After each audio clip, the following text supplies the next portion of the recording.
So this slide here, I kind of thought about all the things we have in a squadron normally in a command to provide feedback to me and to the leadership team in the squadron. And I went all the way from our most basic to some of our more formal, starting with the human interactions. And that's a great feedback tool when sailors want to talk to you. A lot of eye-to-eye conversations. You're talking to them at every touch point. You're talking to them on the ship. You're talking to them in the passageways. You're talking to them in their workshops. You're talking to them when you're manning up in airplanes and when you're debriefing a flight after flying. That's a traditional, and that's immediate. Your flight debriefs, which is a very effective tool in Navy aviation, where we're very, very critical of each other and talking about what could have gone better. Even when a flight goes really well, sometimes it's our most interesting, or when we're able to pull some very productive nuggets out of those flights that went really well. It's lots of times it's very easy when things don't go well to pull things. And that carries over to a maintenance evolution debrief. So not just every time we fly, but every time we do a major maintenance evolution, we're talking about what could have gone better. Those are immediate. I kind of see those as relatively immediate. It happened just after the event. And then we get into some of those that are time late, like a CO suggestion box, the Any Mouse, which is just much like a CO suggestion. It's just an anonymous safety reporting tool. And it's located in a few other places within the squadron, and it's not by the CO suggestion box. Anonymous surveys, those are kind of like required by Big Navy, or like command safety assessment, where they send out a survey of anywhere from 20 to 60 questions and some open-ended questions so our personnel can provide feedback. And that's really for the air crew. And then there's a maintenance MCAS, the maintenance command assessment survey, very similar. And then our managed equal opportunity survey. So these are a lot of the stuff the squadron does. And a lot of times our sailors get overrun by administrative distractions and that kind of survey overload. And I share that because it's an important part of why we wanted to go with the feedback app. And then something as simple as lessons learned logs, like within the shop, within the air crew, within the maintenance department.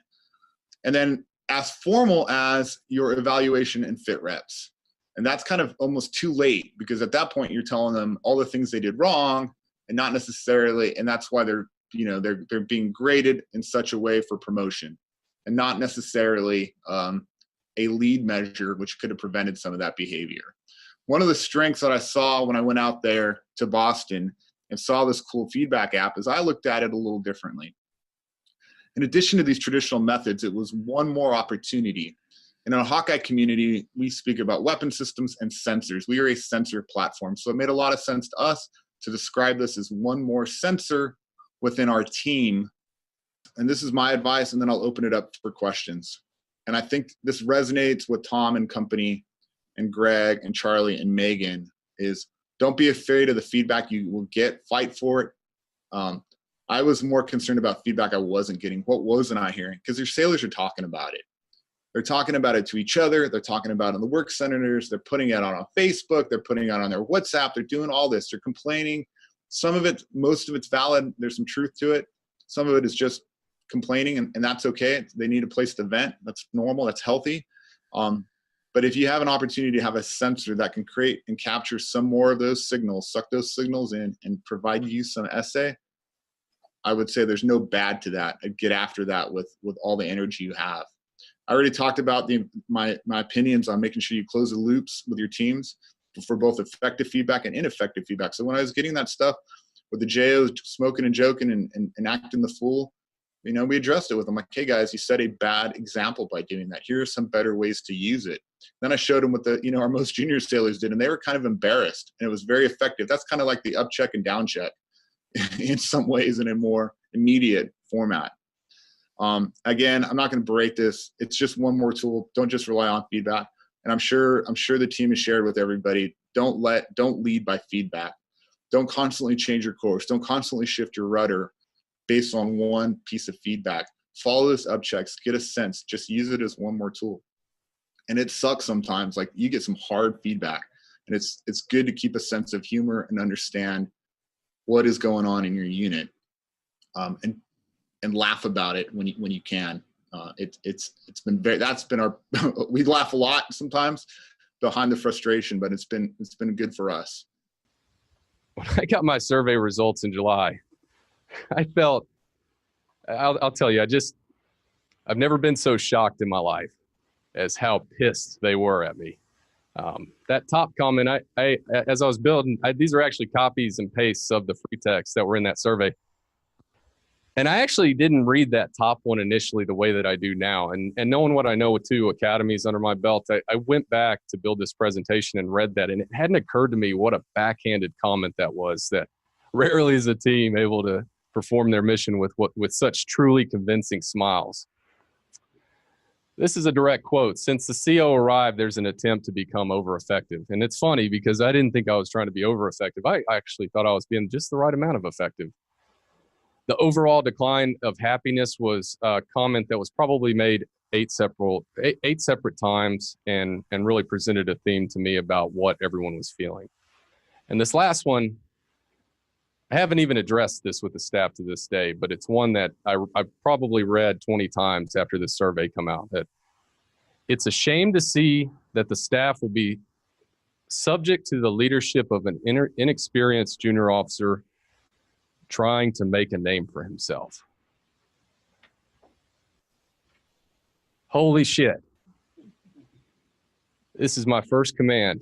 This is my moment. In terms of career importance, this is the pinnacle for me in July. And this is what the staff thought of me and the changes that I was making. And so I had 2 choices.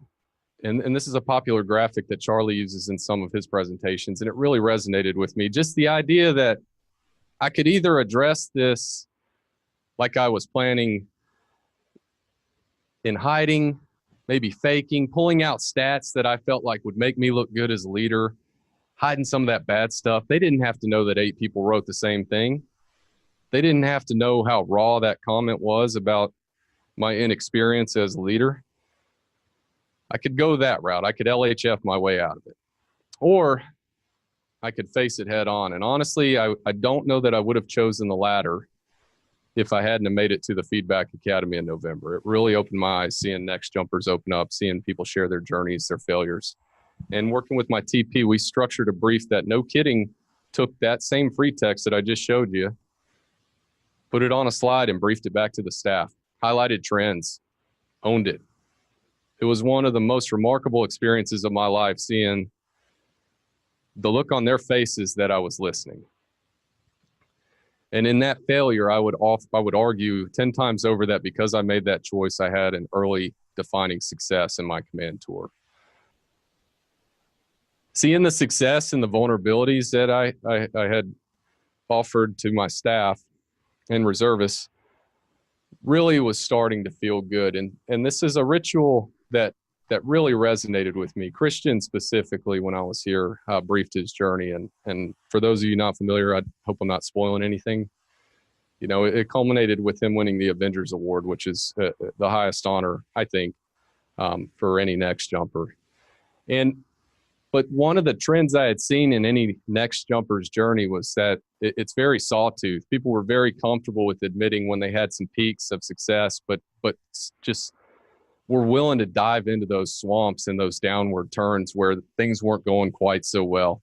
And so I adapted my entire career in the Navy to that model and shared this. And this was one of the first times that I had put myself out there personally and professionally in a way that I think connected. I think my sailors wanted more of. They were beginning to understand that I was human. And it was a really fun journey to brief. Chief had actually texted me while I was briefing it, and I looked down at my phone and he said, the sailors are really loving the vulnerability.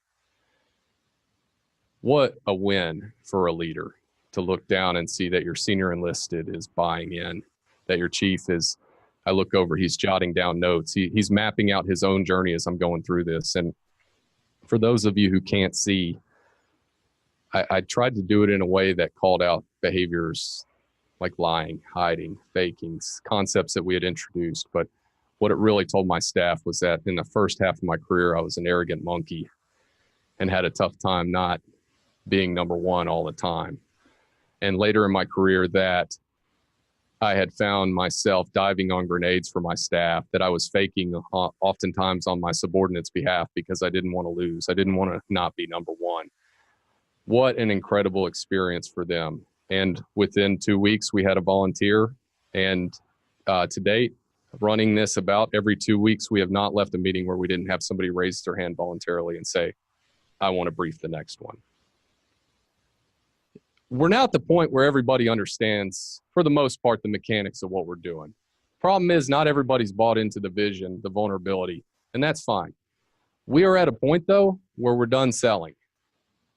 We're going to bake in our culture. We're going to bake in our rituals, but we're going to focus the energy on those employees who want it and those who are maybe kind of on the fence. That's who I'm going after now. In terms of culture, I trust now that if I invest the time in those and we have others who are completely skeptical, not bought in, I believe that over time they will come around. I believe that, one, there's the power of peer pressure. Two, I believe in the success of those who buy into this and we start seeing more productivity and better skills out of them. I believe other sailors are going to crave that as well. Nobody shows up to work and says, I want to do a really crappy job today. I think everybody wants to do well.